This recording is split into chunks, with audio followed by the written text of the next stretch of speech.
This is Westeros, and this is logic. In this video, I will attempt to simulate the War of the Five Kings if everyone made smart decisions. But I have a problem. The entire story depends on people making stupid mistakes to feed their egos. That's like trying to play a game of chess where your opponent moves his king into the middle of the board just to look brave. The Ned Stark choice first, we have to define what smart means.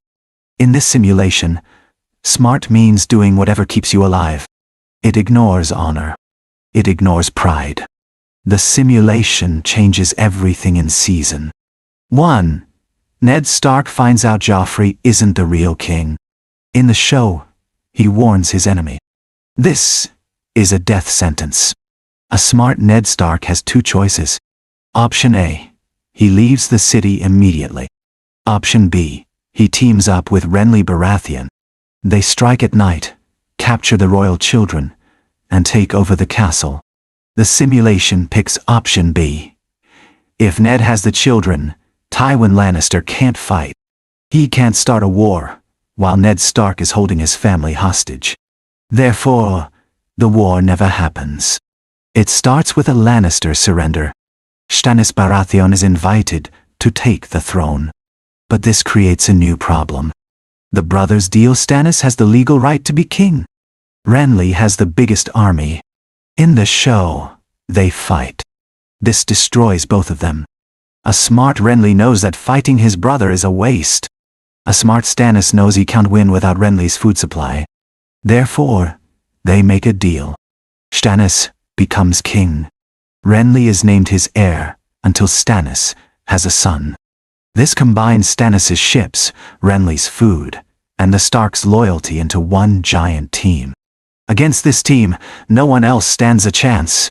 Robb Stark stays in the north. A smart Robb doesn't want to be king. He bends the knee to Stannis in exchange for his father's life. The kingdom is peaceful by season 2. The Daenerys problem across the ocean. Daenerys Targaryen has 3 dragons. But a smart Daenerys doesn't waste time. She knows that every year she waits, her enemies get stronger. However, a smart Westeros is terrifying. Because the country isn't fighting a civil war, Stannis Baratheon has a full fleet and a fresh army. When Daenerys arrives, she isn't finding a broken country. She is finding a fortress. Dragons are strong, but they can be killed if you have enough arrows and enough time to prepare. Without the chaos of the war, Daenerys can't find any friends.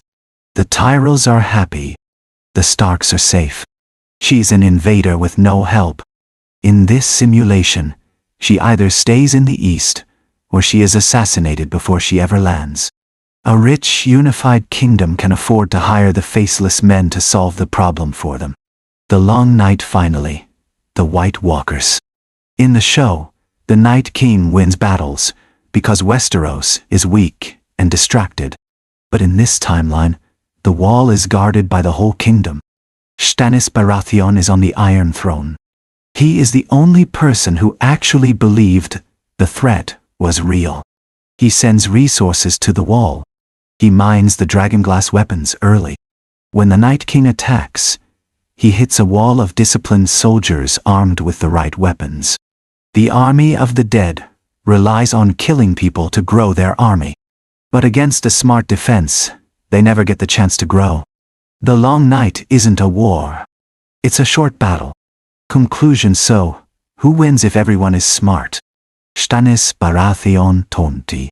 But mostly, the system wins.